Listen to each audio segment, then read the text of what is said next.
She was banished before the selection ceremony, then the Alpha King called her name. The banging on the door came before the sun had fully risen, and Lila Sinclair knew, even before she opened her eyes, that something terrible was about to happen. She sat up in her narrow bed, heart pounding, and pulled her worn shawl over her shoulders. The banging came again, harder this time, rattling the thin wooden door of the small cottage she shared with no one, at the very edge of the Crimson Moon Pack territory. "Open this door," a voice barked from outside. It was Colin, one of the pack enforcers, a broad-shouldered man with a face that never smiled. "Alpha Gareth commands your presence, now." Lila's fingers trembled as she reached for the latch. She had done nothing wrong. She had spent the last 3 years quietly working in the pack's record house, keeping ledgers, tending to the wounded during training accidents, and asking for nothing in return. She had no family left to protect her, no mate to stand beside her, and no rank worth mentioning. She was, in the eyes of most of Crimson Moon, invisible. She pulled the door open, and the cold morning air rushed in, carrying with it the scent of pine and frost. Colin did not wait for a greeting. He grabbed her wrist and pulled her out into the open square, where a crowd had already begun to gather. Word must have spread fast, though Lila had no idea what word there was to spread. Today was the day of the selection ceremony. Every pack in the region had prepared for weeks. The Alpha King, Damian Ashgrove, ruler of all wolf kingdoms from the northern mountains to the southern rivers, was traveling from pack to pack in search of his fated mate. Crimson Moon had been chosen to host him this season, and every eligible she-wolf, Lila included, had been told to prepare herself for the possibility, however small, of being chosen.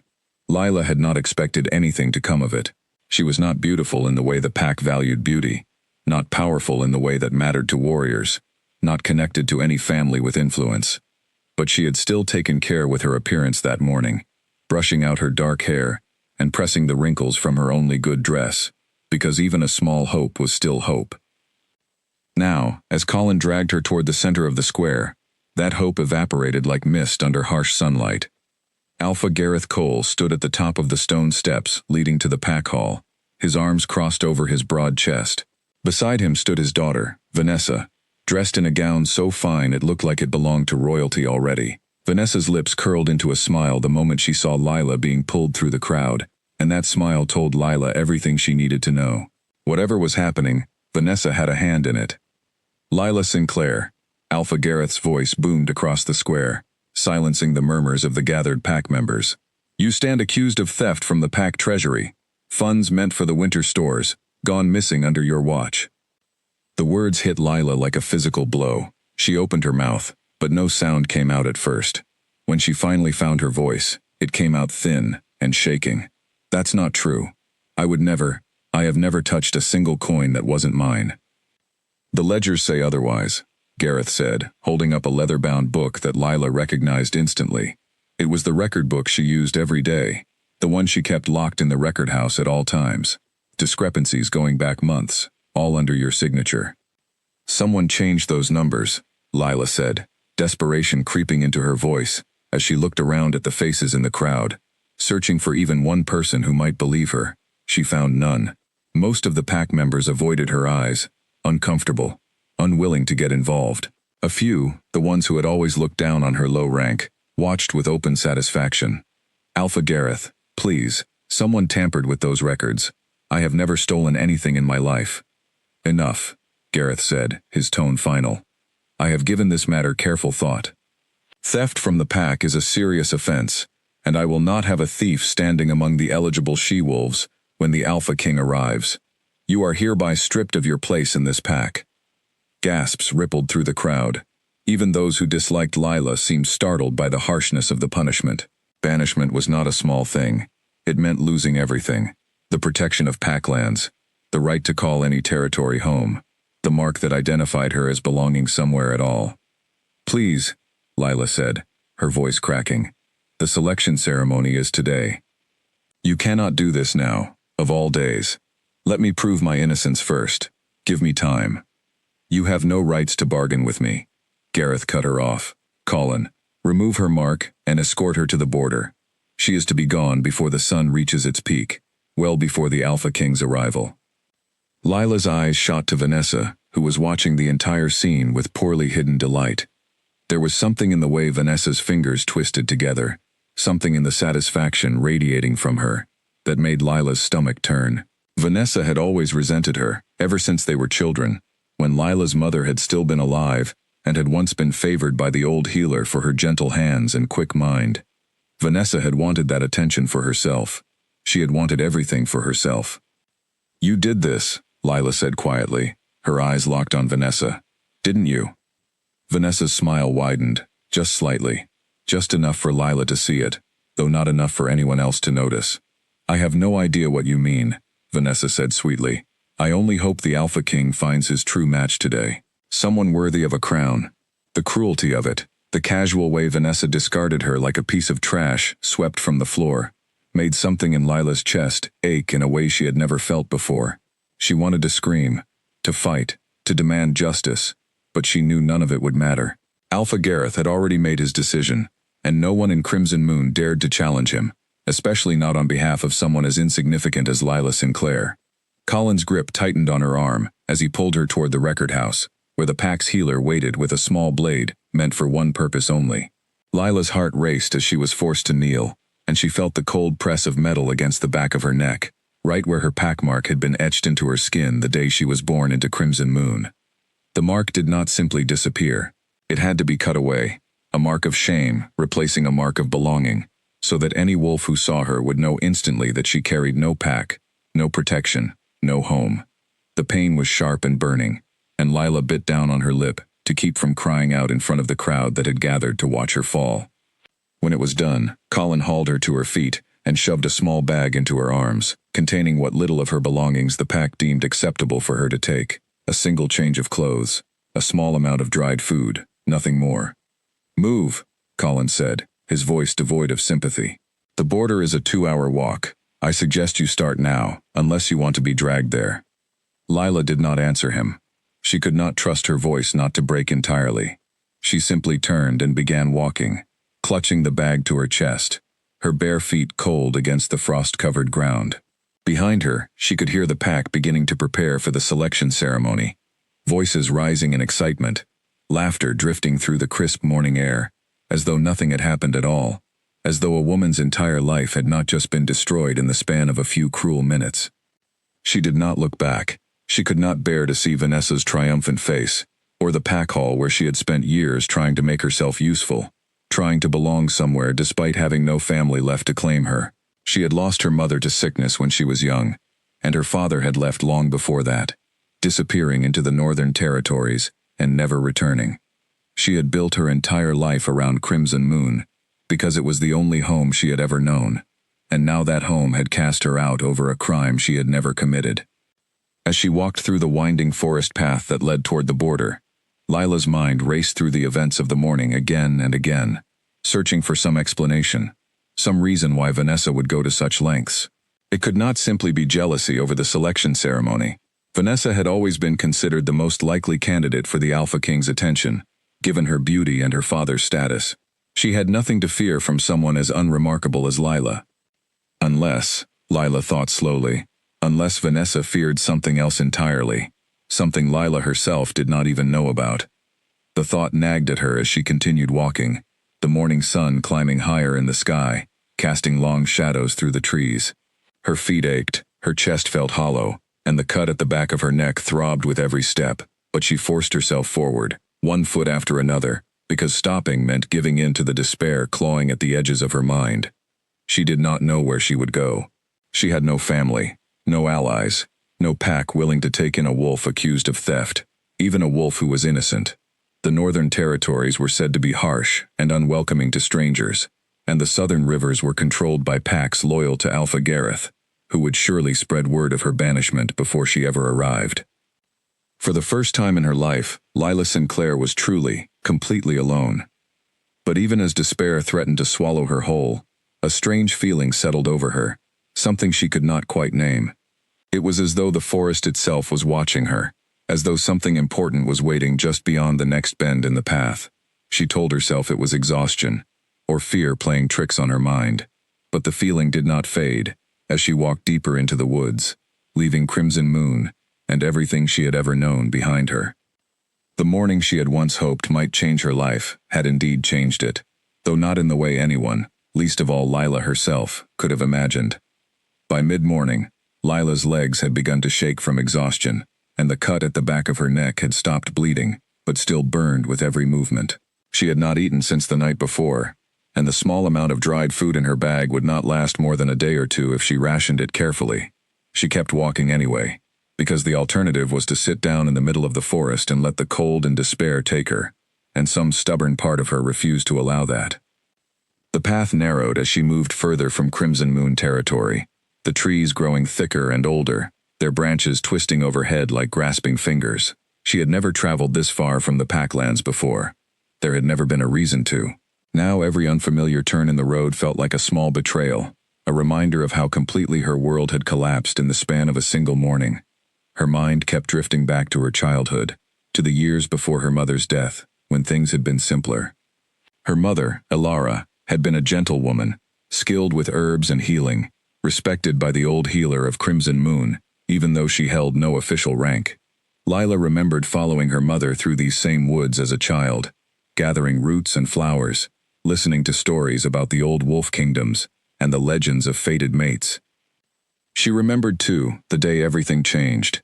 She had been 12 years old when her mother fell ill, with a sickness the healers could not name, a wasting fever that took her strength day by day, until there was nothing left.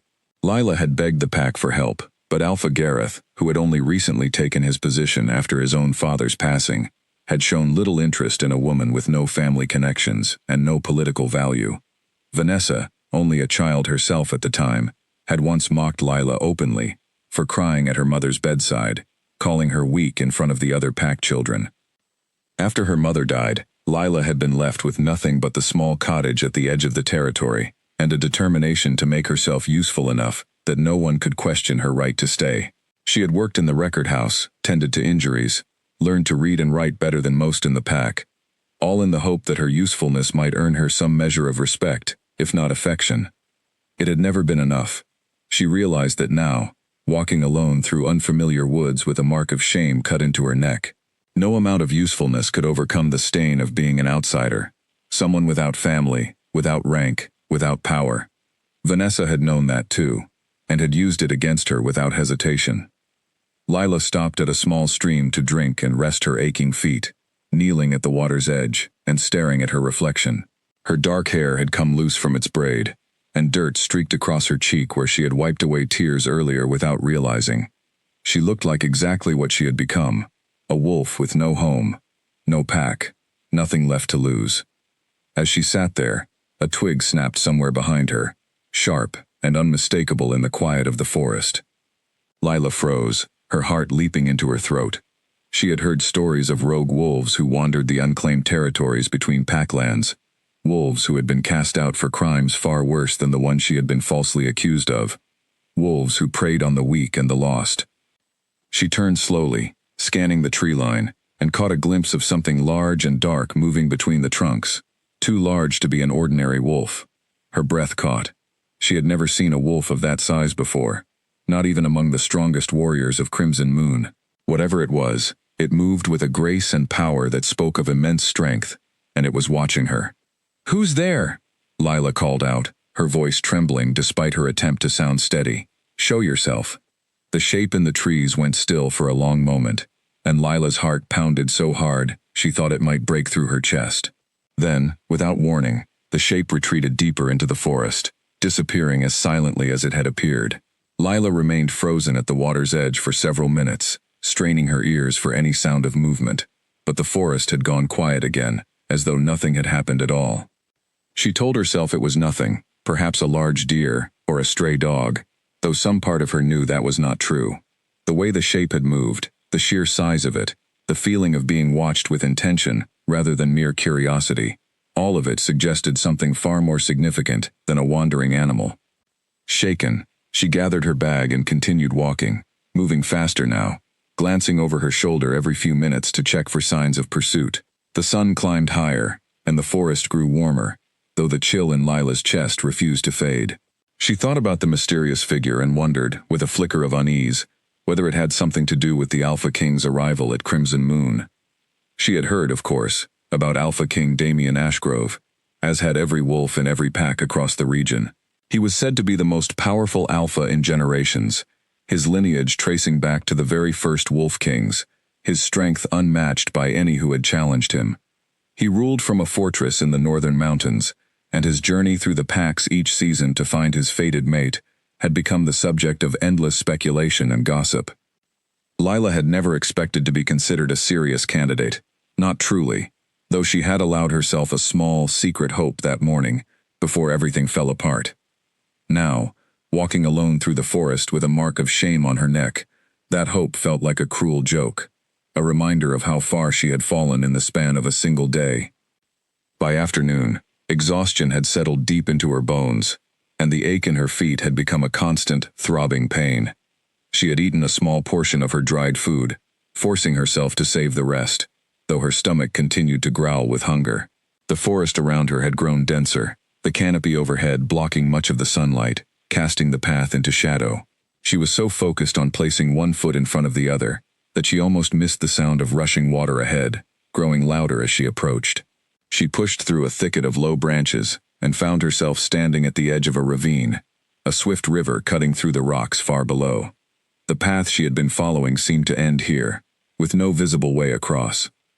Lila's heart sank. She had been walking for hours, and now she faced an obstacle she had no way of overcoming.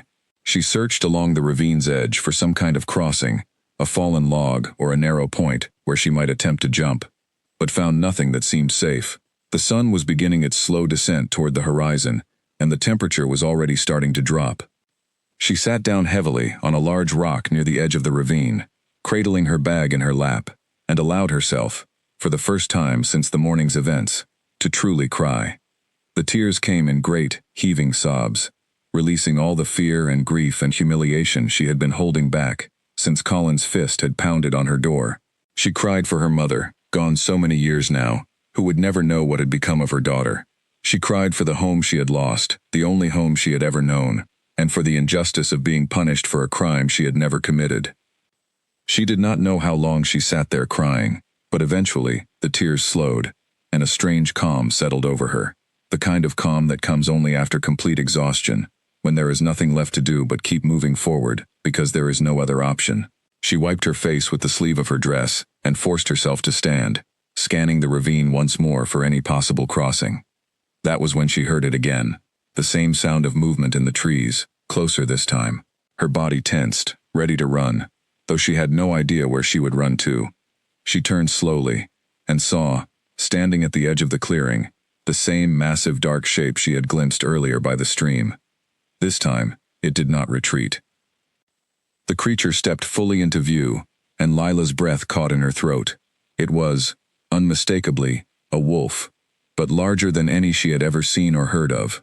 Its fur a deep, almost black shade of gray, its eyes a piercing amber that seemed to glow faintly in the dimming light of the forest. It regarded her with an intensity that made her feel as though it could see straight through her, past her exhaustion and fear, into something deeper. Lila's instincts screamed at her to run, but her legs refused to move. There was something in the wolf's gaze that held her in place, something that felt less like danger and more like recognition, as though the creature knew her, though she was certain she had never seen it before in her life. "Please," she whispered, her voice barely audible even to herself. "I don't want any trouble. I'm just trying to find somewhere to go." The wolf tilted its head slightly, studying her, and then, to her astonishment, it turned and began walking slowly along the edge of the ravine, glancing back at her once, as though expecting her to follow.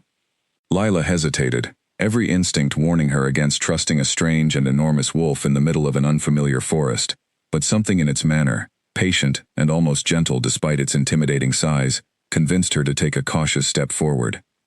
The wolf led her along the ravine's edge for several minutes, until they reached a point where the rocks narrowed, and a natural bridge of stone crossed the rushing water below. Lila stared at the crossing, then back at the wolf, understanding slowly dawning on her. It had shown her the way across. "Thank you," she said quietly, though she was not entirely sure the creature could understand her words. The wolf simply watched her for a moment longer, its amber eyes unreadable. before turning and disappearing back into the trees, leaving Lila alone once more at the edge of the ravine. She crossed carefully, her legs still trembling from exhaustion and the lingering shock of the encounter, and once she reached the other side, she allowed herself a small measure of relief. Whatever the wolf had been, it had not harmed her. If anything, it had helped her find a path forward when she had believed there was none. As the sun began to set behind the mountains, painting the sky in shades of orange and violet, Lila found a small hollow beneath the roots of an ancient tree and settled in for the night, too exhausted to walk any further. She wrapped her shawl tightly around herself and stared up at the darkening sky, wondering what tomorrow would bring, wondering if the strange wolf would return, and wondering, despite everything, whether some part of the day's terrible events might yet lead her somewhere unexpected.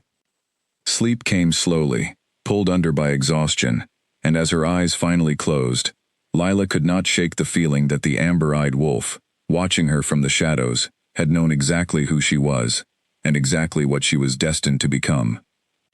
While Lila slept beneath the roots of the ancient tree, unaware of how far her life had already begun to change, the Crimson Moon Pack buzzed with an energy unlike anything it had experienced in years.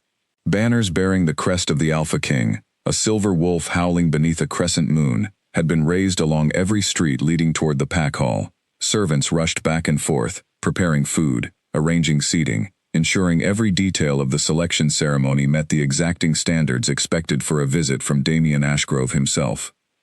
Vanessa Cole stood before a tall mirror in her private chambers, turning slowly to admire the fit of her gown, a deep sapphire fabric embroidered with silver thread that caught the light with every movement. She had chosen the color deliberately, knowing it complemented her pale skin and dark hair, knowing it would draw every eye in the room the moment she entered. Today was the day she had been preparing for since she was old enough to understand what it meant to be chosen. "You look radiant," said her handmaiden, fastening the final clasp at the back of Vanessa's gown. "The Alpha King would be a fool not to notice you among all the others." "He will notice," Vanessa said, her voice carrying the confidence of someone who had never truly known failure, or who had simply refused to acknowledge it when it came. "There is no one else in this pack, or in any pack he has visited so far this season, who can match what I offer him." She thought of Lila then, of the satisfaction she had felt watching Colin drag her away that morning, and a small, cruel smile touched her lips.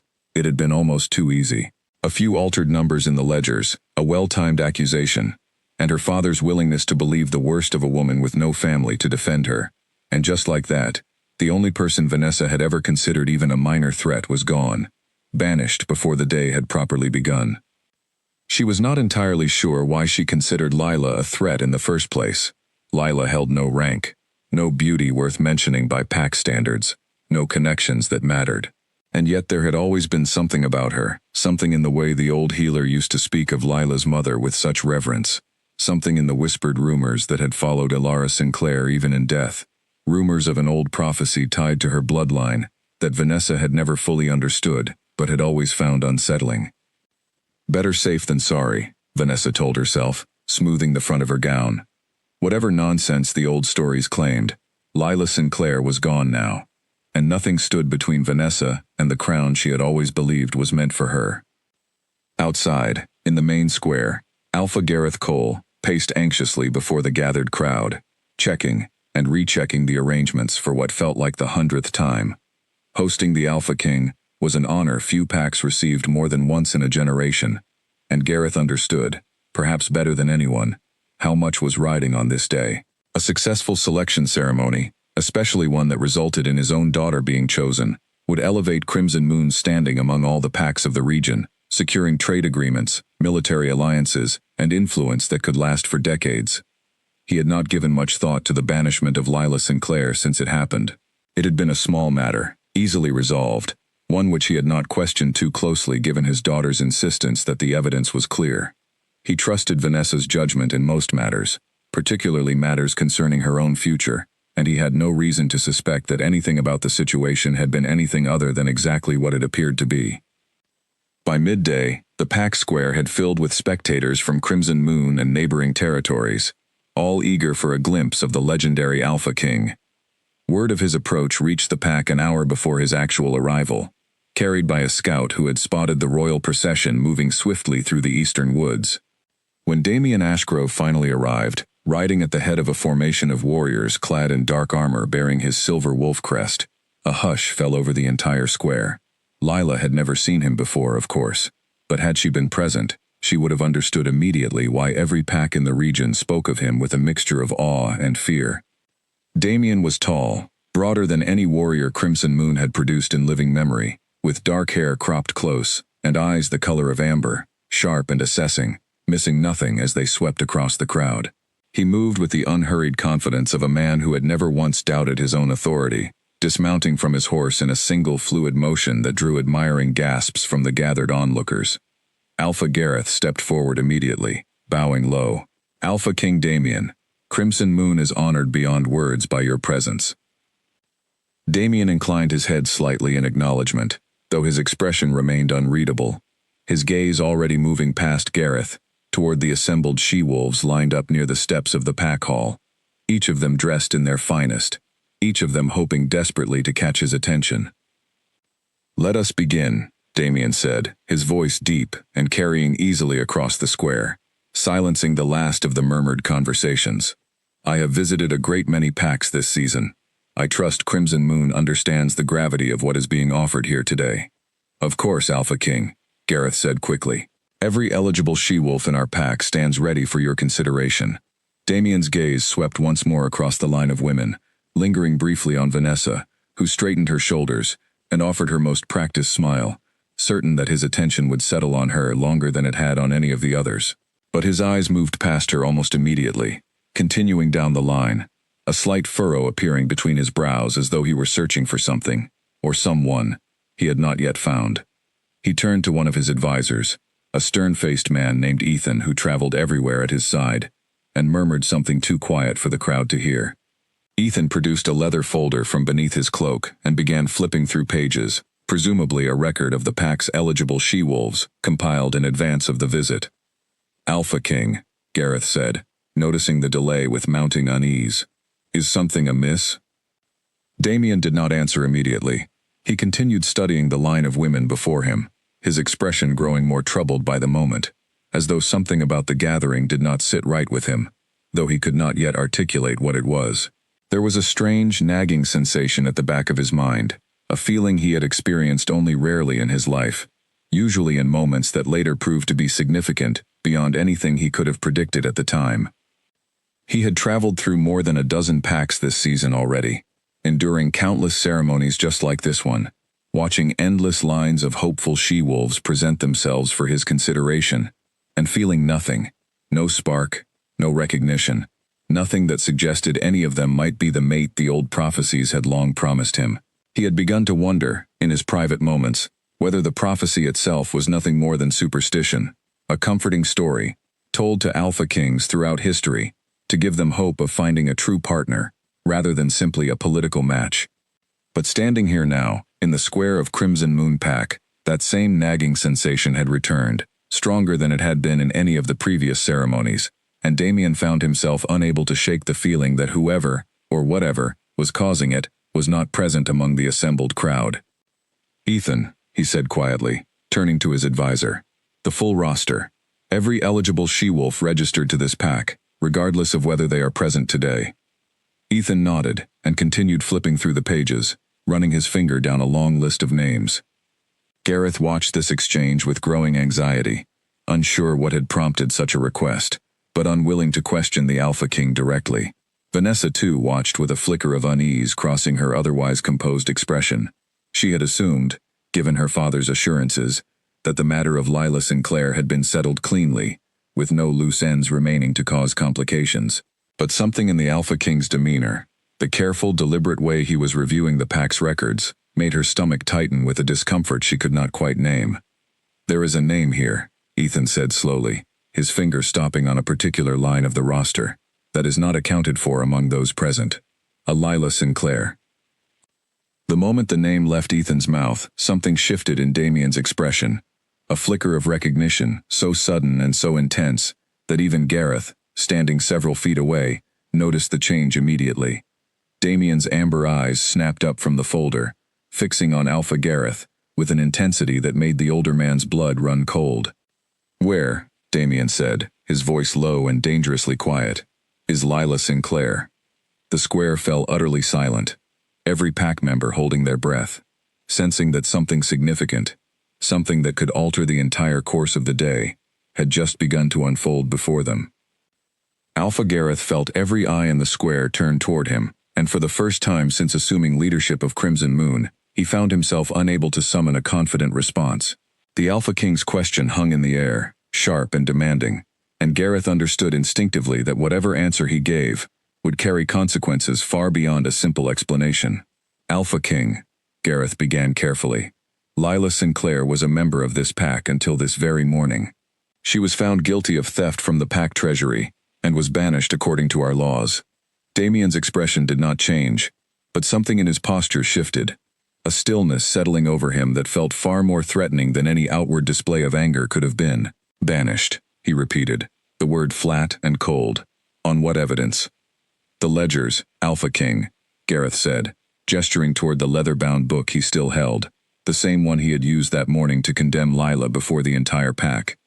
Discrepancies in the accounts, all recorded under her signature. "And she was given the opportunity to defend herself against this accusation?" Gareth hesitated, sensing the trap in the question, but unable to find a way around it. "She denied the charges, Alpha King, but the evidence was clear." "Clear," Damien said slowly, and this time there was an edge to his voice that made several of the warriors standing near him shift uncomfortably. "You banished a member of your pack on the very morning of my arrival, based on evidence you did not investigate further, and you did not think to mention this before I asked." "I did not believe it relevant, Alpha King," Gareth said, though even as he spoke the words, he understood how weak they sounded. She held no significant rank within the pack. "That is precisely the problem," Damien said, and now his voice carried across the entire square, loud enough for every gathered wolf to hear clearly. "You believed her insignificant, and so you dispensed with due process entirely. Tell me, Alpha Gareth, was there anyone within your pack who spoke in her defense during these proceedings?" Gareth's silence was answer enough. The crowd shifted uneasily, murmurs rising and falling, as pack members exchanged uncertain glances, uncertain what had prompted such intense interest, in a woman most of them had barely considered notable enough to remember clearly. Vanessa, standing near the front of the line of eligible she-wolves, felt a cold knot forming in her stomach as she watched the exchange unfold. She had not anticipated this, had not imagined for even a moment that the Alpha King himself would take any interest in someone as unremarkable as Lila Sinclair. Whatever was happening now threatened to unravel the careful plan she had constructed, and she found herself searching desperately for some way to redirect the conversation before it went any further. "Alpha King," Vanessa said, stepping forward with her most winning smile. "If I may, the matter of Lila Sinclair's banishment was a necessary decision for the good of the pack.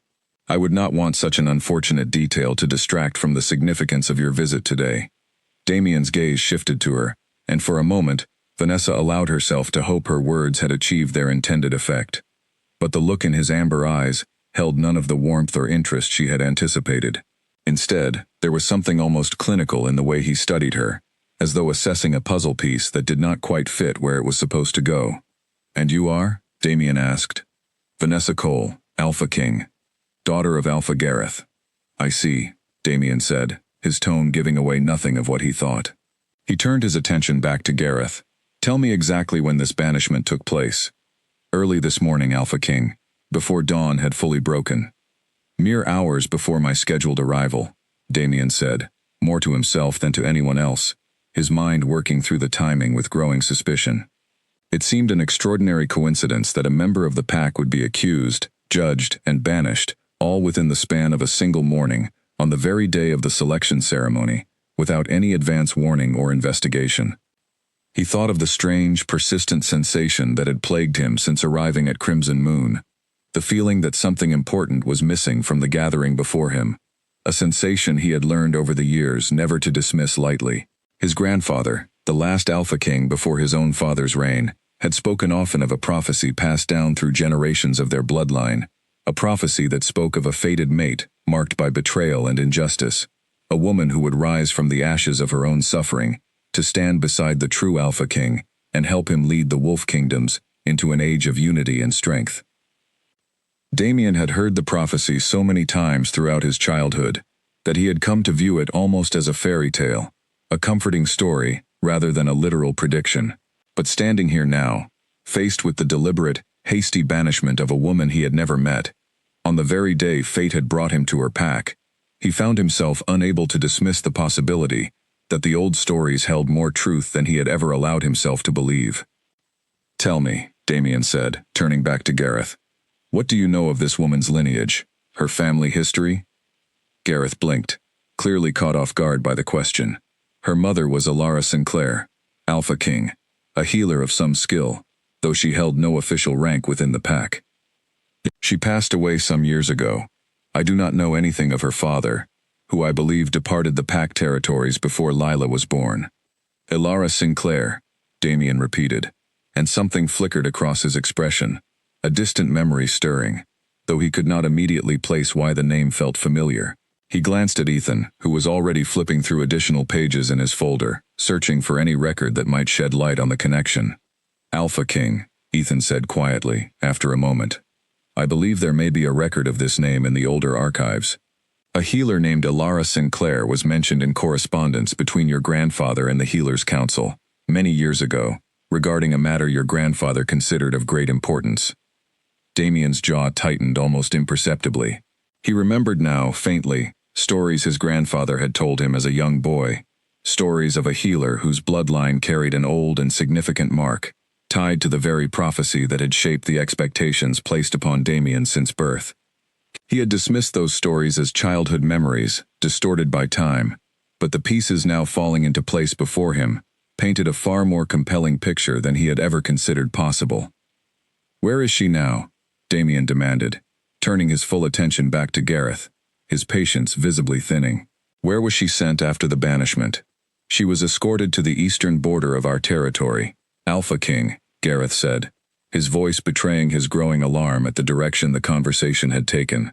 "Beyond that, I could not say where she traveled." Damien's expression darkened further, a barely restrained frustration radiating from him now, visible enough that even the gathered crowd, who moments earlier had been eagerly anticipating the selection ceremony, now watched in tense, uncertain silence, sensing that something far more significant than the ceremony itself was unfolding before them. "You banished a woman with no protection, no resources, and no pack to shelter her, into unclaimed territory, on the strength of evidence you did not investigate thoroughly," Damien said, his voice carrying a barely contained anger that made several pack members take an involuntary step backward. "Do you understand the danger you have placed her in? The unclaimed territories between packs are not safe for any wolf traveling alone, let alone one who has just been stripped of her pack protection." "Alpha King, I acted in accordance with our laws," Gareth said, though his voice had lost much of its earlier confidence. "I had no reason to believe this matter concerned you." "It concerns me a great deal," Damien said, and something in his tone made it clear that he would not entertain further argument on the matter. He turned to the captain of his warriors, a broad-shouldered man named Marcus, who had served at his side for years. "Assemble a search party immediately. I want every available warrior scouring the eastern border and beyond within the hour." "Yes, Alpha King," Marcus said, already turning to relay the order to the assembled warriors. Vanessa watched this unfold with mounting panic, understanding now, far too late, that whatever plan she had constructed to eliminate a perceived rival had instead drawn the direct and unwavering attention of the very man she had hoped to impress. She opened her mouth to speak, to offer some explanation or diversion that might salvage the situation, but found no words that seemed adequate to the crisis unfolding before her. "Alpha King," she said finally, her voice betraying a note of desperation she had not intended to reveal. "Surely the selection ceremony can proceed while your warriors conduct their search. There are many eligible she-wolves here who would be honored by your consideration." Damien turned to look at her, and for a moment, Vanessa believed she saw something almost like pity in his expression, though it was gone as quickly as it appeared, replaced by the same cold, assessing look he had directed at Gareth moments before. "The selection ceremony," Damien said, his voice quiet but carrying an unmistakable finality, "will proceed once I have confirmed the safety of every woman who was meant to be considered today, including, and especially, the one your pack chose to discard before I even arrived." With that, he turned away from Vanessa entirely, moving toward Marcus and the gathering search party, leaving the entire square of Crimson Moon Pack in stunned, uncertain silence, each member of the crowd now watching the unfolding chaos, with a growing understanding that the day's events had taken a turn none of them could have anticipated, least of all Vanessa, whose carefully constructed plan now threatened to unravel entirely before her very eyes. Marcus moved quickly through the ranks of warriors gathered in the square, calling out names and dividing the men into groups, each assigned to search a different section of the forest beyond Crimson Moon's eastern border.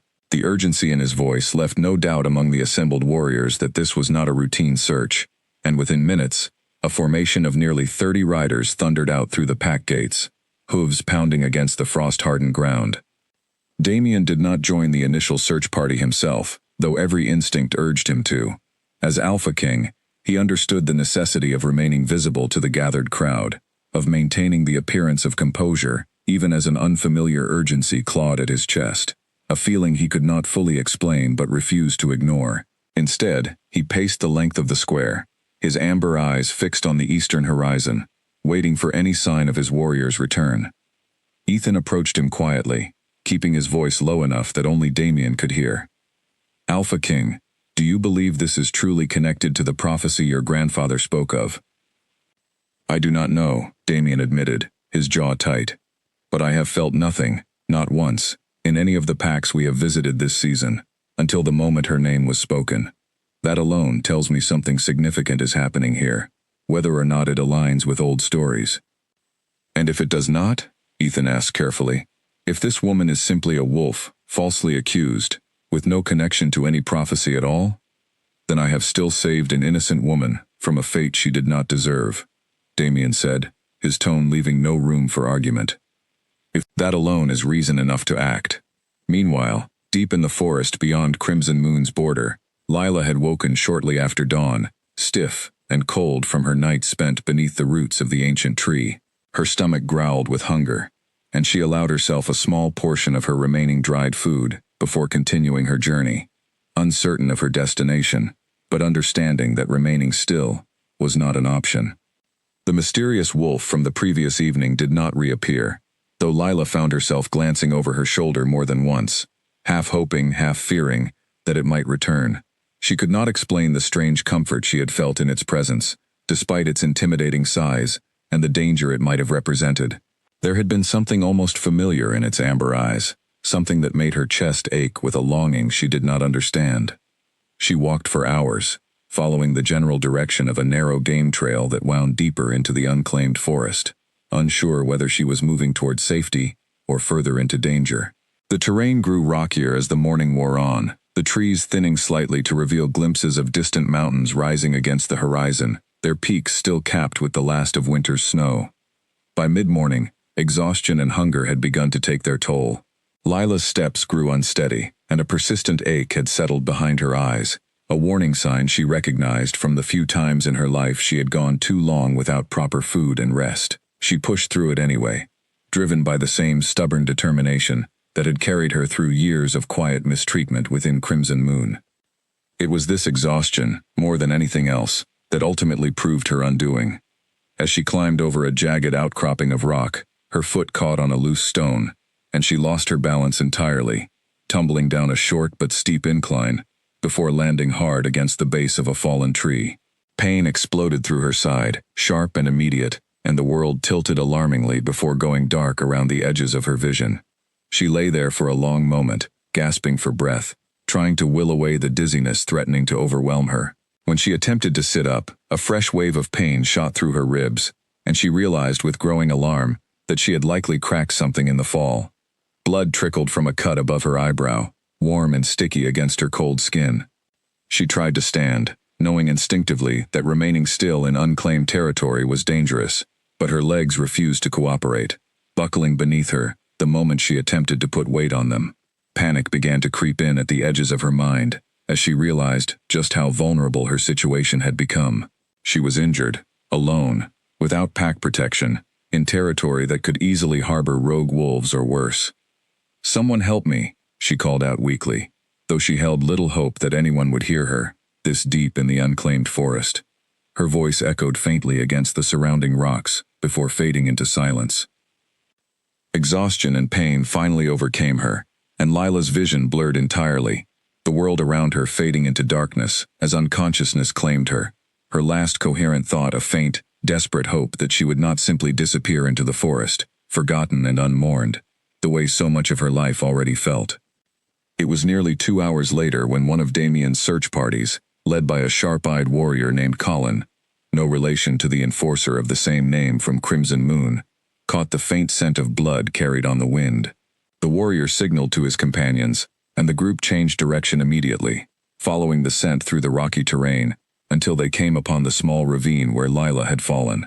"Alpha King," the warrior called out, though Damien was too far away to hear him directly. He turned instead to his companions. "Send word immediately. We've found her." The warriors moved carefully down the incline, and one of them, a woman named Elena, who had trained as a field healer among Damien's warriors, knelt beside Lila's unconscious form, checking for a pulse and assessing her injuries with quick, practiced hands. "She's alive," Elena said, relief evident in her voice. "Cracked ribs, a head wound, and she's severely dehydrated, but she's alive. We need to get her back to the pack immediately." The warriors worked quickly, fashioning a makeshift stretcher from fallen branches and their own cloaks, careful not to jostle Lila's injured ribs any further, as they lifted her carefully from the ground. One of the younger warriors was dispatched immediately, riding hard back toward Crimson Moon, to inform Damien and Marcus that Lila had been found. The ride back through the forest felt agonizingly slow to the warriors carrying the makeshift stretcher, each of them acutely aware of the urgency the Alpha King had placed on this search, though none of them fully understood why a single banished she-wolf had commanded such extraordinary attention. They moved as swiftly as the terrain allowed, careful to avoid jarring Lila's injuries further, and within the hour, they emerged from the forest at the edge of Crimson Moon's eastern border. Word of Lila's discovery reached Damien moments before the search party itself came into view, and he felt something in his chest loosen slightly at the news, though the tension did not fully dissipate until he saw her carried into the square, pale and unconscious, blood matted in her dark hair. "Take her to the healer's tent immediately," Damien ordered, his voice carrying an urgency that left no room for delay. "I want the best healers attending to her, without a moment's hesitation." The warriors moved quickly to comply, carrying Lila toward a tent that had been hastily erected near the edge of the square, originally intended for any minor injuries that might occur during the day's festivities. Damien followed close behind, ignoring the murmurs and confused glances of the gathered crowd, his focus entirely on the unconscious woman being carried past him. Alpha Gareth, watching this scene unfold with growing unease, exchanged a worried glance with his daughter. Vanessa's face had gone pale, her earlier confidence entirely replaced by a barely concealed dread, as she watched the Alpha King's warriors carry Lila's battered form into the healer's tent, the very same woman Vanessa had believed permanently removed from her path only hours earlier. "This is not how this was supposed to happen," Vanessa whispered to herself, her voice barely audible even to her own ears. This was not supposed to happen at all. Inside the healer's tent, Elena and 2 other healers worked quickly to assess Lila's injuries, carefully cleaning the wound above her eyebrow and binding her cracked ribs with practiced efficiency. Damien stood just outside the tent's entrance, unable to bring himself to leave, watching through the partially open flap as the healers worked, his mind racing with questions he could not yet answer. Why had this woman's name affected him so profoundly? Why had he felt nothing throughout an entire season of ceremonies across a dozen packs, only to feel this overwhelming, inexplicable urgency the moment her name was spoken aloud? He had no answers, only the growing certainty that whatever connection existed between them was significant enough to have disrupted the entire selection ceremony, and significant enough to demand his full attention until he understood it completely. "Alpha King," Elena said, emerging from the tent after nearly an hour of careful work. "She is stable now. Her injuries, while painful, are not life-threatening. She should regain consciousness within the next few hours, though she will need rest and careful attention for several days at least."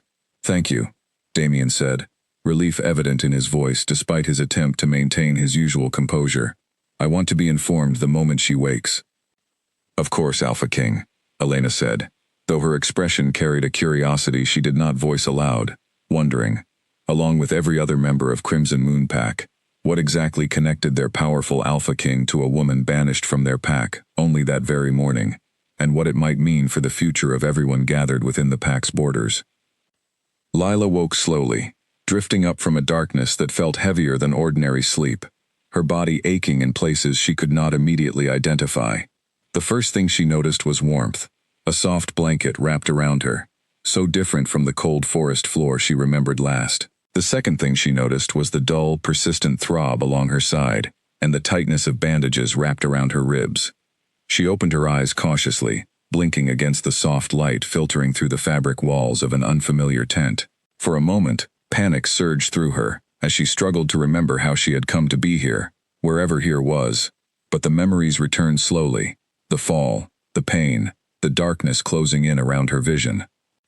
"You're awake," said a gentle voice nearby, and Lila turned her head, wincing at the movement, to see a woman with kind eyes and healer's markings on her sleeves, sitting close by.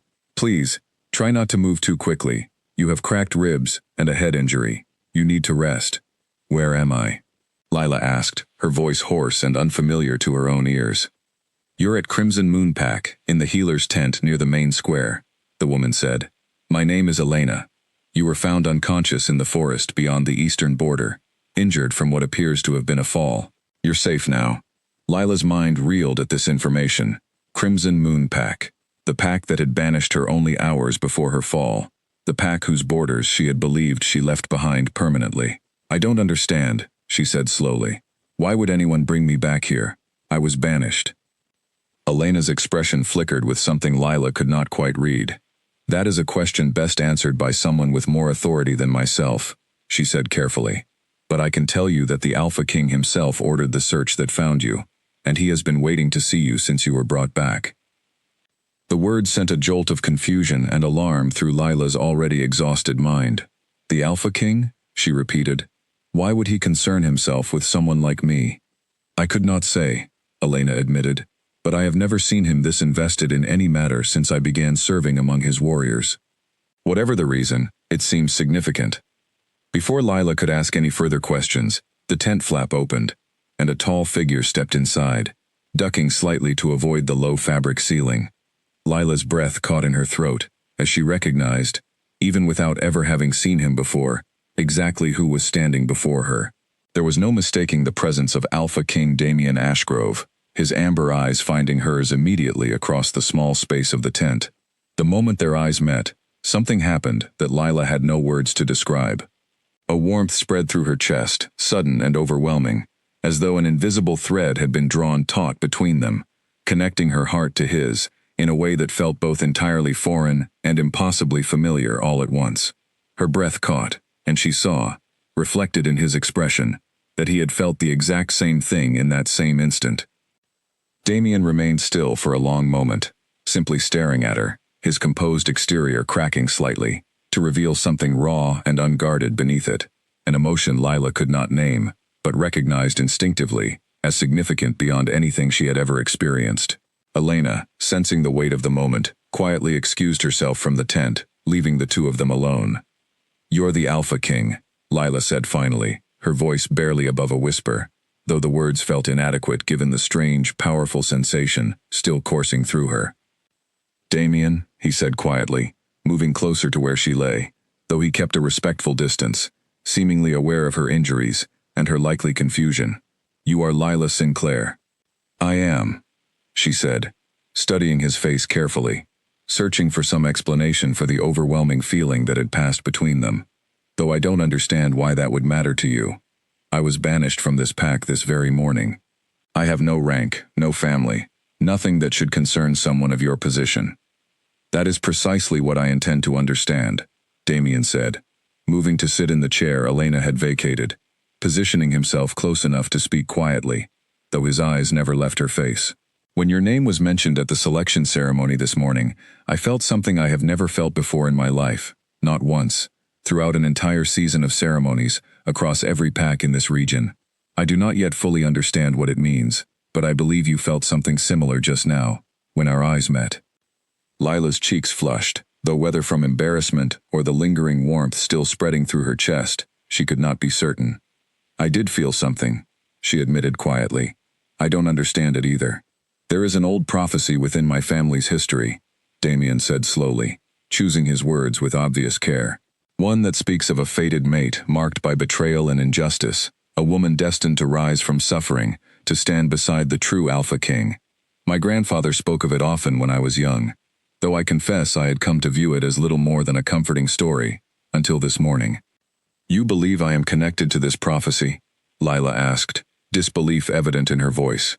I am no one, Alpha King.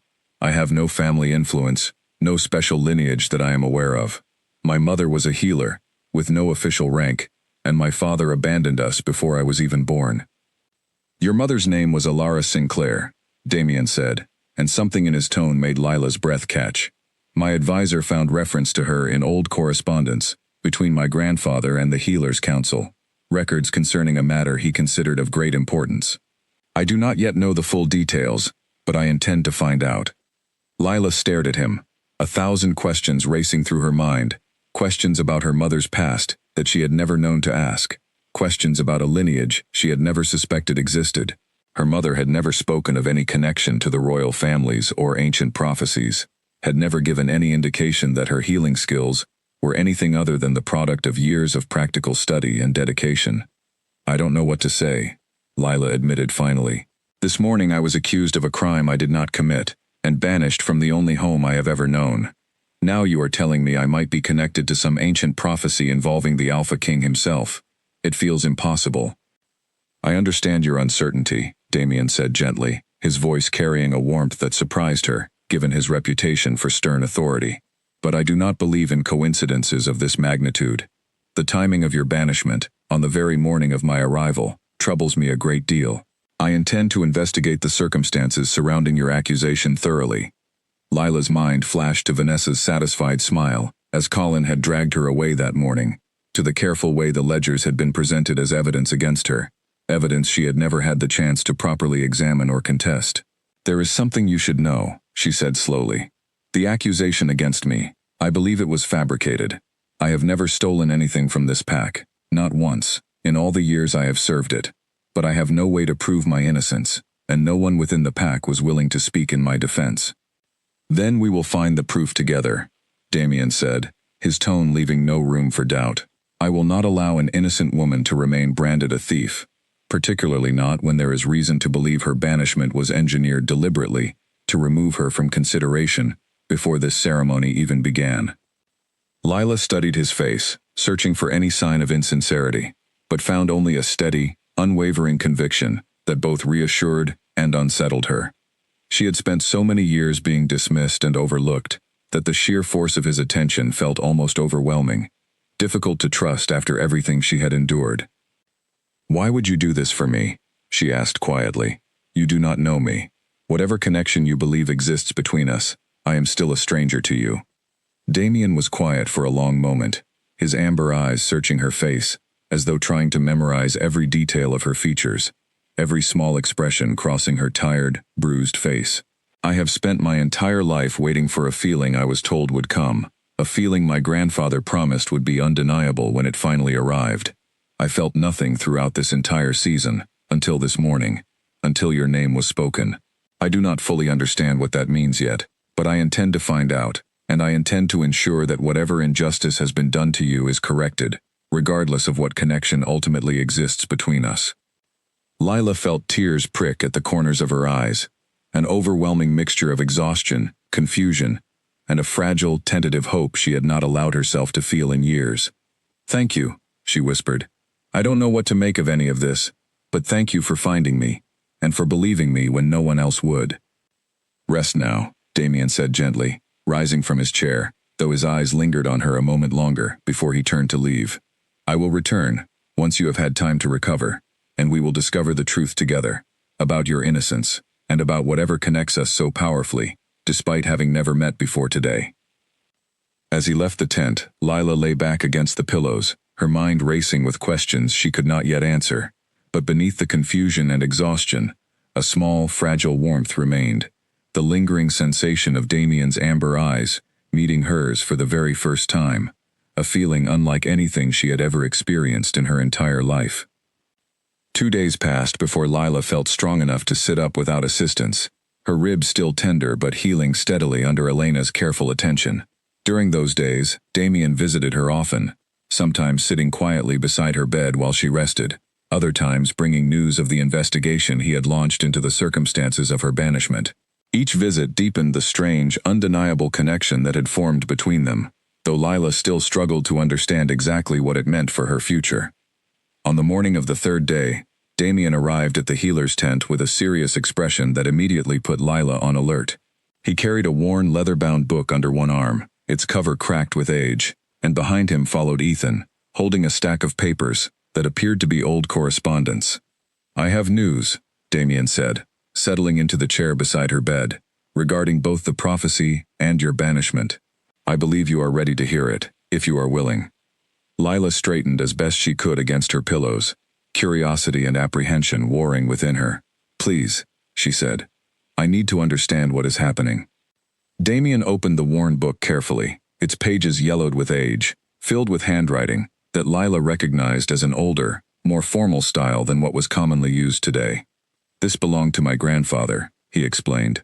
"It contains his personal records regarding the prophecy passed down through our family line, a prophecy that predates even his own reign by many generations." He turned to a specific page, marked with a faded ribbon, and began to read aloud, his voice steady despite the significance of the words. "The true mate of the rightful Alpha King shall be marked by betrayal, at the hands of those who should protect her, cast out from her home, in the very season fate brings king and mate together. She shall carry within her blood the old healing gift, passed down from the first healers, who served the wolf kingdoms, before crowns existed at all. When betrayal casts her out, and the king calls her name, the joining of their bond shall herald an age of unity, long promised to our people." Lila sat in stunned silence as the words settled over her, each phrase aligning with unsettling precision to the events of her own life. Betrayal at the hands of those who should protect her. Cast out in the very season, fate brought king and mate together. The healing gift passed down through her bloodline.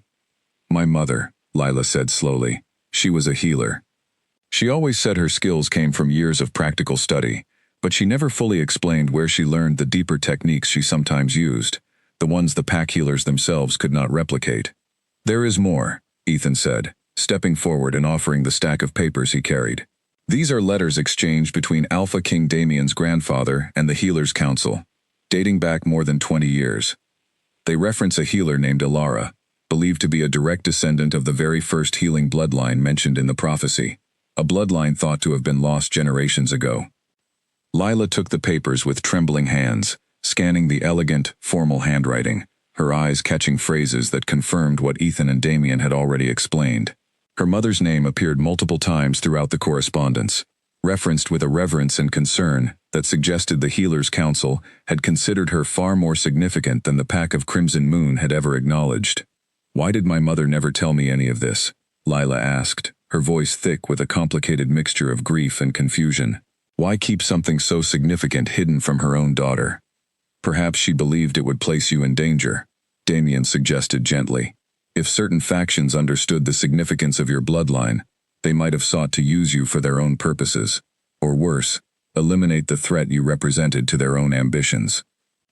The implication settled heavily over Lila, and her mind immediately returned to Vanessa's satisfied smile the morning of her banishment, the careful, deliberate way the false evidence had been constructed and presented. "Vanessa," she said slowly, "do you believe she knew about this? About the prophecy, about my mother's bloodline?" "That is precisely what I intend to determine," Damien said, his expression hardening.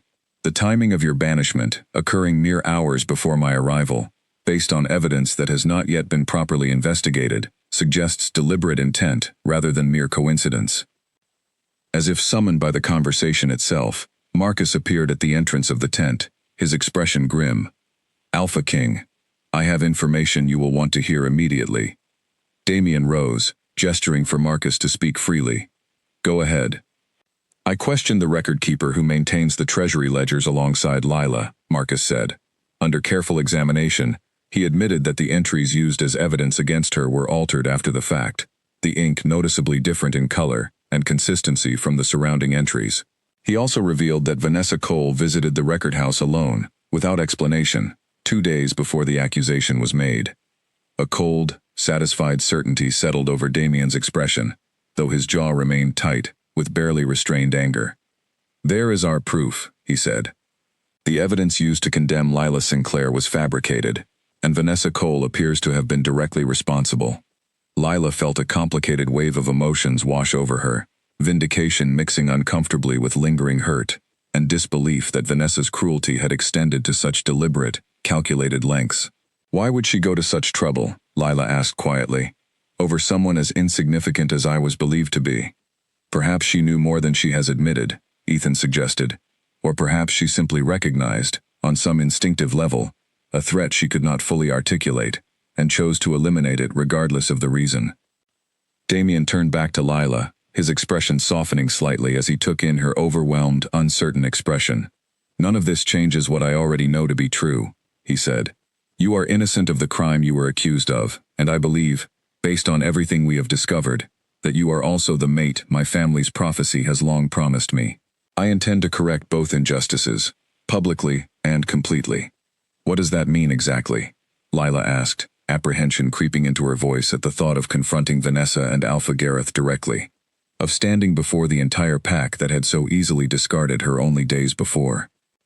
"It means," Damien said, his voice gentle but resolute, "that once you have fully recovered, we will return to the pack square together, and I will reveal the truth of what has been done to you, in front of every member of Crimson Moon Pack.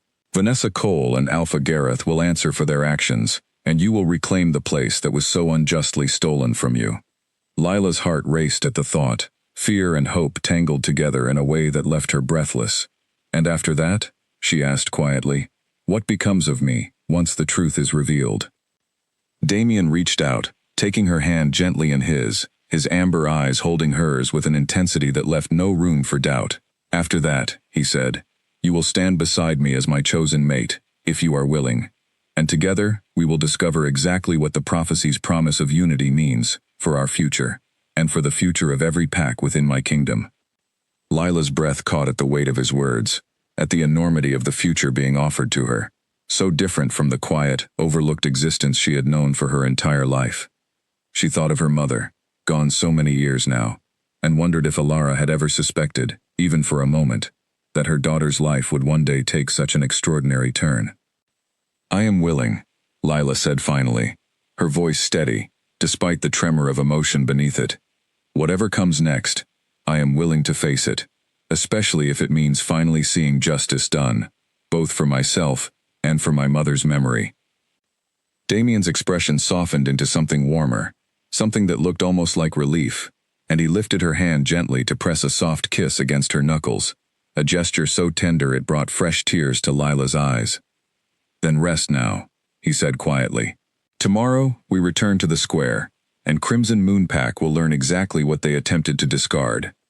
The morning of Lila's return to the pack square dawned clear and cold, the sky a pale, cloudless blue that seemed almost mocking in its calm beauty, given the storm about to break over Crimson Moon Pack. Elena had helped Lila dress carefully, her ribs still tender but healed enough to allow movement without significant pain, in a gown Damien had sent from his own traveling wardrobe, deep green fabric that complemented her dark hair and pale skin far better than anything she had ever owned. "You look every bit as strong as the story you carry," Elena said, adjusting the final fold of the gown with gentle hands. "Whatever happens today, remember that you have already survived the worst they could do to you." Lila nodded, though her stomach churned with nervous anticipation, as she prepared to face the pack that had so thoroughly discarded her only days before. She had spent years being overlooked and dismissed by Crimson Moon, and the thought of standing before them now, transformed from outcast to the Alpha King's chosen mate, felt almost surreal. Damien arrived to escort her personally, dressed in formal attire that emphasized his commanding presence, his expression composed, but his eyes carrying a fierce protectiveness whenever they settled on her. "Are you ready?" he asked gently, offering his arm. "As ready as I will ever be," Lila said, taking his arm and drawing strength from his steady presence beside her. Word of their return had spread through the pack overnight, and by the time they reached the square, a crowd had already gathered, larger even than the one present for the original selection ceremony. Whispers rippled through the assembled wolves as Lila appeared beside the Alpha King, no longer the quiet, overlooked woman they remembered, but someone who carried herself with a new, quiet confidence, despite the lingering marks of her ordeal. Alpha Gareth stood at the top of the pack hall steps, his expression carefully composed, though Lila could see the tension radiating from his shoulders. Beside him, Vanessa's face had gone pale, her earlier confidence entirely absent, replaced by a barely concealed dread that grew more pronounced with every step Damien and Lila took toward the steps. "Alpha Gareth," Damien said, his voice carrying easily across the silent square. "I have completed my investigation into the banishment of Lila Sinclair, and I have found significant evidence of wrongdoing that demands immediate address." Gareth's jaw tightened, but he inclined his head, unable to refuse the Alpha King's authority, even as dread clearly built within him. "Please, Alpha King, share what you have found."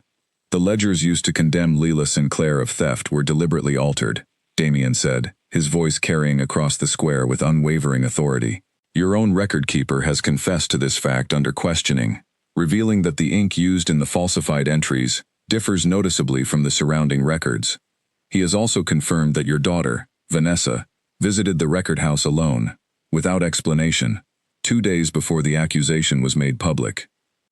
Gasps rippled through the crowd, and Lila watched as every eye turned toward Vanessa, whose face had drained of all color, her earlier poise entirely abandoned in the face of public exposure.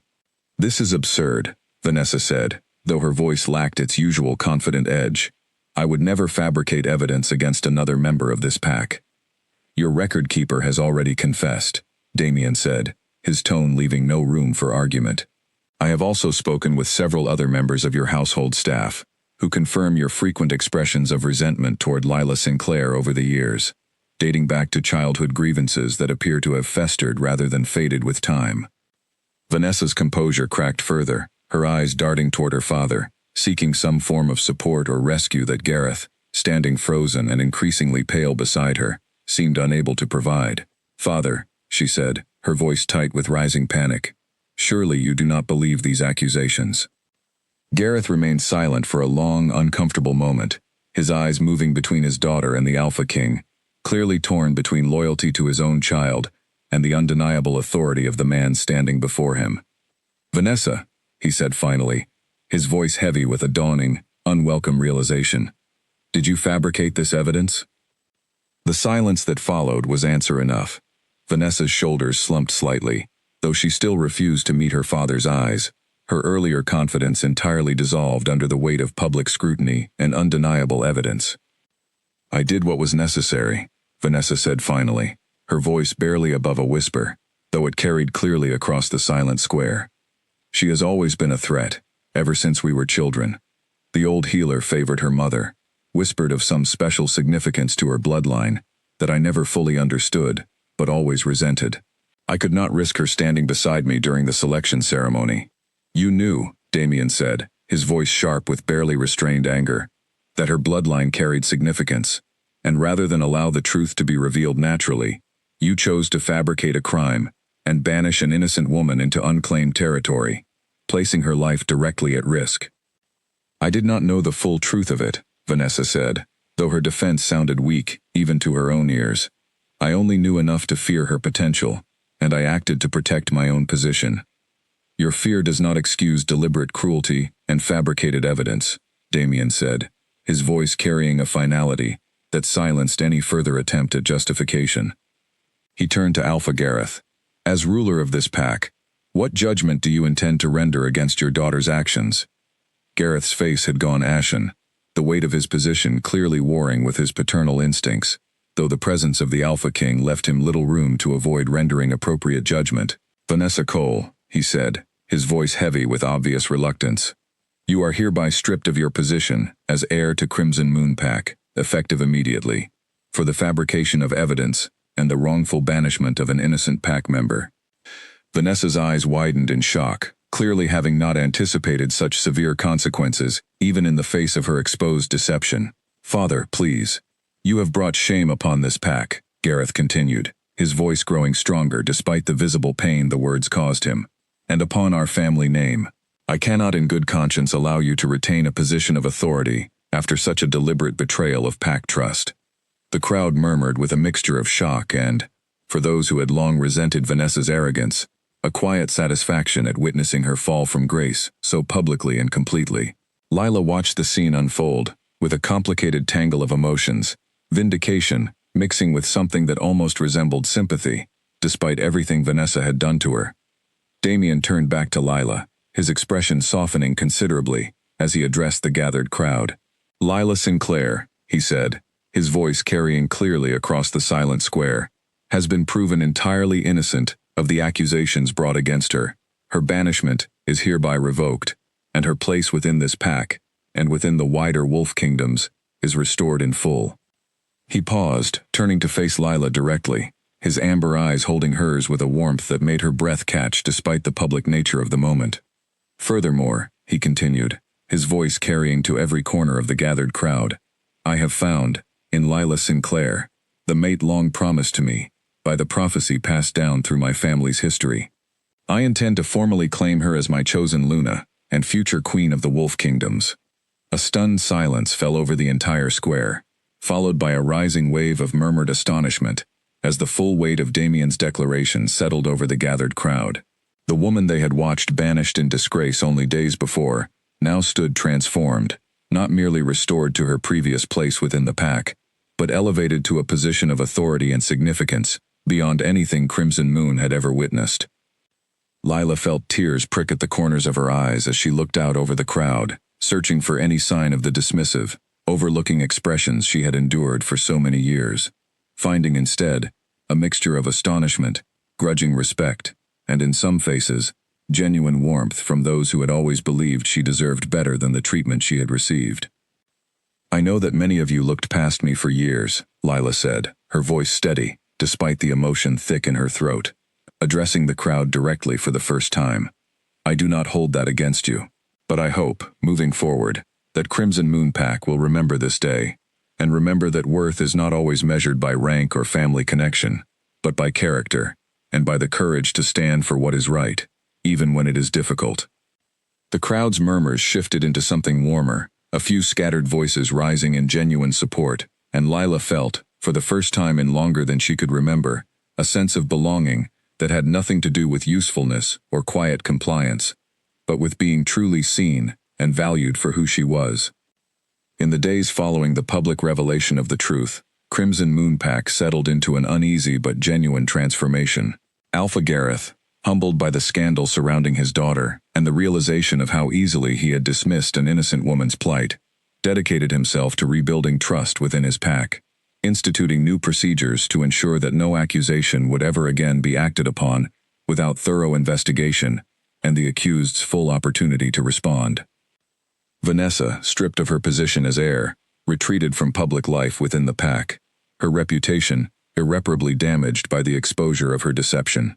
Some members of the pack whispered that she had requested to travel to distant relatives in another territory, unable to bear the weight of her fall from grace within the community that had once celebrated her as its most promising daughter. Lila felt no satisfaction in her rival's downfall, only a quiet relief that the truth had finally come to light, and a hope that Vanessa might eventually find her own path toward redemption, however distant that possibility seemed. Lila herself spent those days adjusting to her new reality, the strange and overwhelming shift from overlooked outcast to the celebrated future Luna of the Wolf Kingdoms. She spent hours each day with Damien, learning about the responsibilities that awaited her, the history of his family's rule, and the deeper details of the prophecy that had brought them together in such extraordinary circumstances. "I still find it difficult to believe," Lila admitted one evening, as she and Damien walked together through the gardens surrounding the pack hall, the setting sun casting long golden shadows across the neatly trimmed paths. "A week ago, I was preparing for a ceremony I never expected to matter, and now everything about my life has changed so completely." "Change of this magnitude takes time to fully accept," Damien said, his hand finding hers as they walked, a gesture that had become natural between them over the past days, though it still sent a warm, fluttering sensation through Lila's chest every time it happened. "But I do not believe this connection between us is temporary or fragile. I have felt it grow stronger with every day we spend together, not merely as fate's decree, but as genuine affection built through simply knowing you." Lila smiled, a warmth spreading through her that had nothing to do with prophecy or destiny, and everything to do with the steady, genuine kindness Damien had shown her since the moment they met. "I feel it too," she admitted, "though I confess, I am still learning what it means to trust that something good can happen to me, after so many years of being overlooked." "You will never be overlooked again," Damien said, his voice carrying a quiet, fierce determination that made Lila's breath catch. "I intend to ensure that every pack within my kingdom understands your worth, not merely as my chosen mate, but as a woman of remarkable strength and resilience in your own right." They paused near a small fountain, at the center of the garden, the sound of gently flowing water filling the comfortable silence between them. Lila studied Damien's face, still marveling at the strange turn her life had taken, at the powerful, undeniable bond that had formed between them in such a short span of time.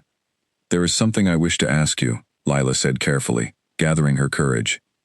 "Now that the truth of my innocence has been revealed, and Vanessa's deception exposed, what becomes of my mother's legacy, the healing bloodline the prophecy speaks of, the gift she never fully explained to me?" Damien's expression grew thoughtful. "I have arranged for the Healer's Council to send their most knowledgeable scholars to meet with you, once we return to my own territory. They will help you understand the full extent of your inherited gift, and how you might develop it further, should you choose to embrace that path." "I would like that," Lila said, a genuine excitement stirring within her at the thought of finally understanding the mystery her mother had carried silently for so many years. "I have always wanted to help others through healing, even without understanding the deeper significance behind my instincts. To learn the full truth of that gift would mean a great deal to me." "Then, it shall be done," Damien said, lifting her hand to press a gentle kiss against her knuckles, a gesture that had quickly become one of Lila's favorite small intimacies between them. "Whatever you wish to pursue, whatever legacy you wish to build, I will support you fully, as your mate and as your equal partner in leading our kingdoms forward." As the days continued to pass, Lila found herself growing more comfortable in her new role, practicing the formal customs and expectations of her future position as Luna, while also finding small moments of joy in simply learning who Damien was beyond his formidable reputation as Alpha King.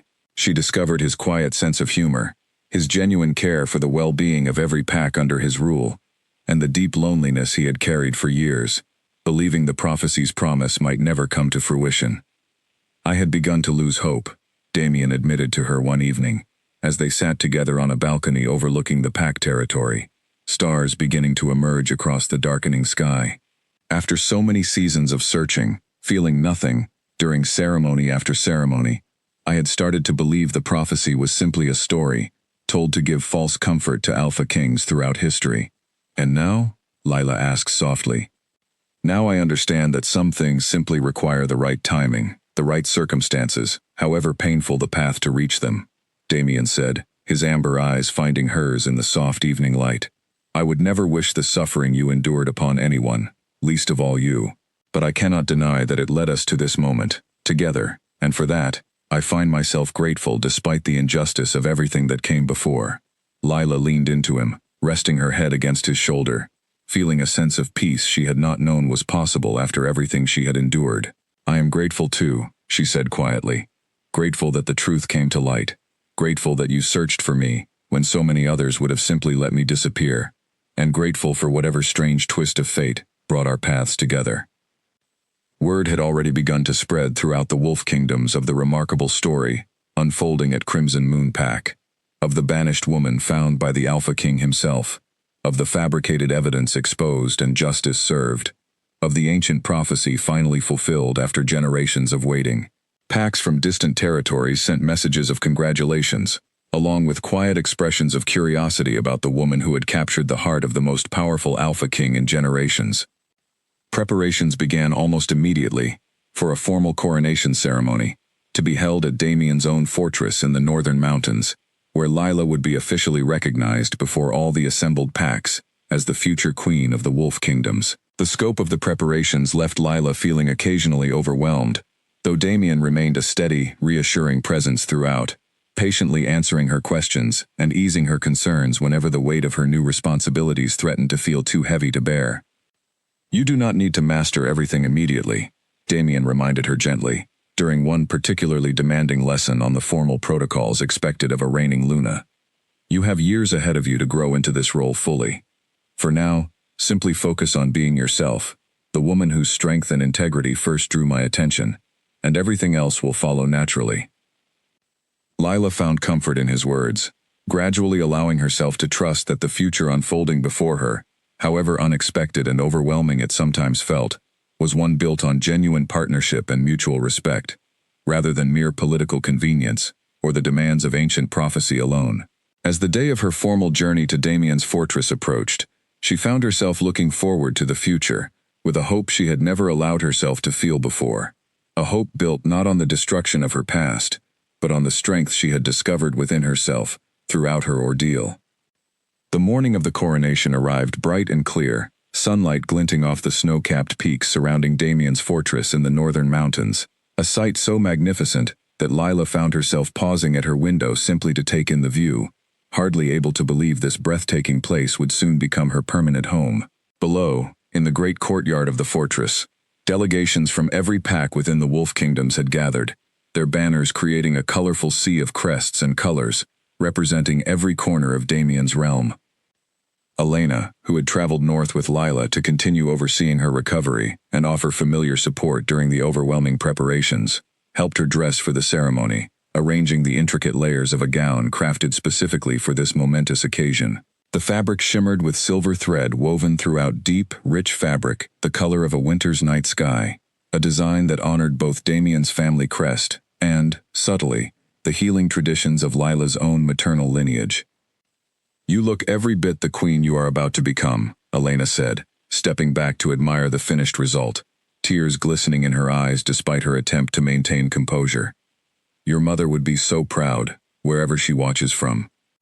Lila felt her own eyes fill with tears at the mention of her mother, wishing desperately that Alara could have lived to see this day, to see her daughter finally understand the significance of the legacy she had carried silently for so many years. "I hope she knows," Lila said softly.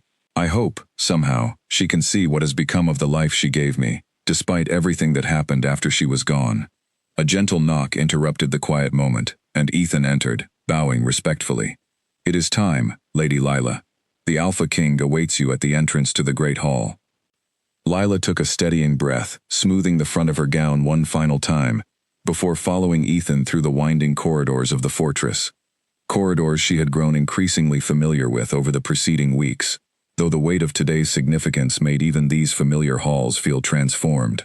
When she reached the entrance to the Great Hall, she found Damien waiting, dressed in formal ceremonial attire that emphasized his commanding presence, a crown of silver and sapphire resting upon his dark hair. "You look magnificent," Damien said softly, his amber eyes taking in every detail of her appearance with open admiration. "Though I confess, I find myself far more captivated by the woman wearing the gown than by the gown itself."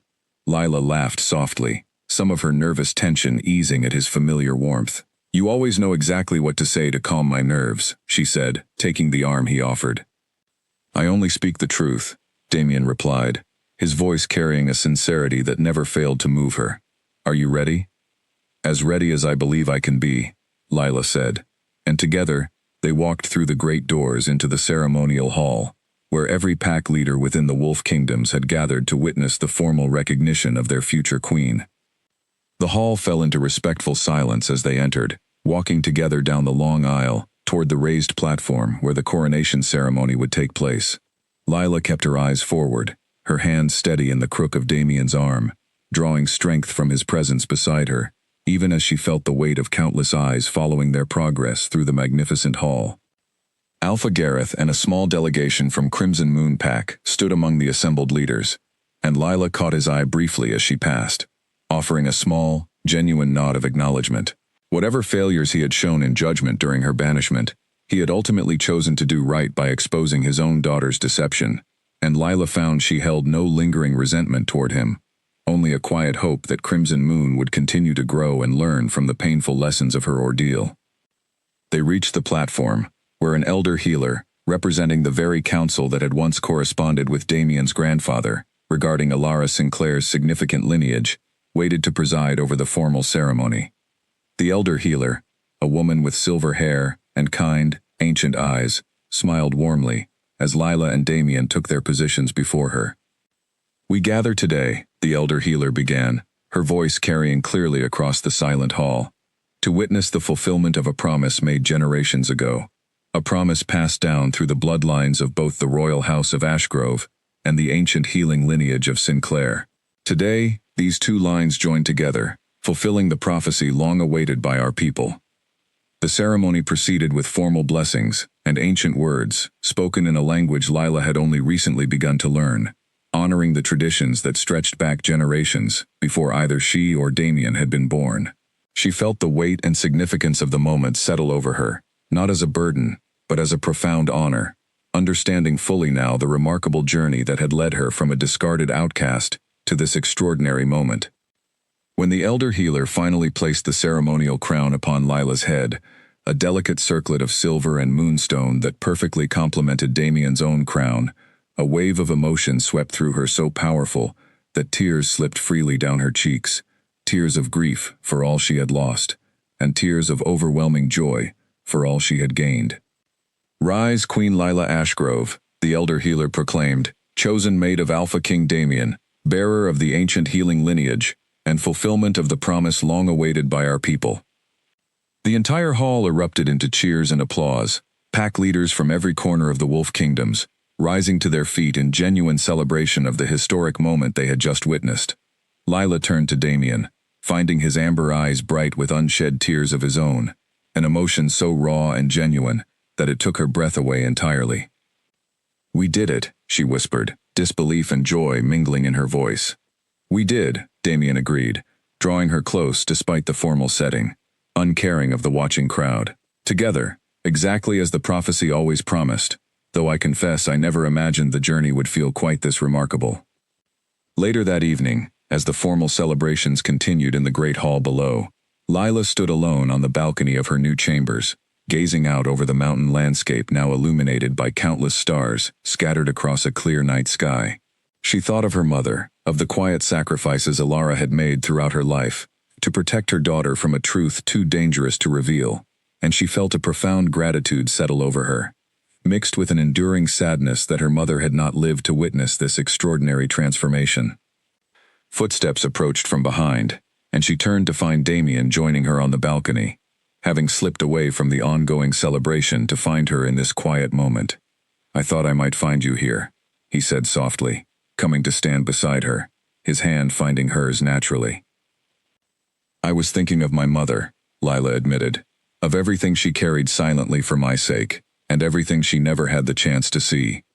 I believe she sees it now," Damien said gently, "wherever her spirit rests. I believe she watches you standing here, transformed from the woman she once feared the pack might target, into the queen you were always destined to become, and I believe she is immeasurably proud."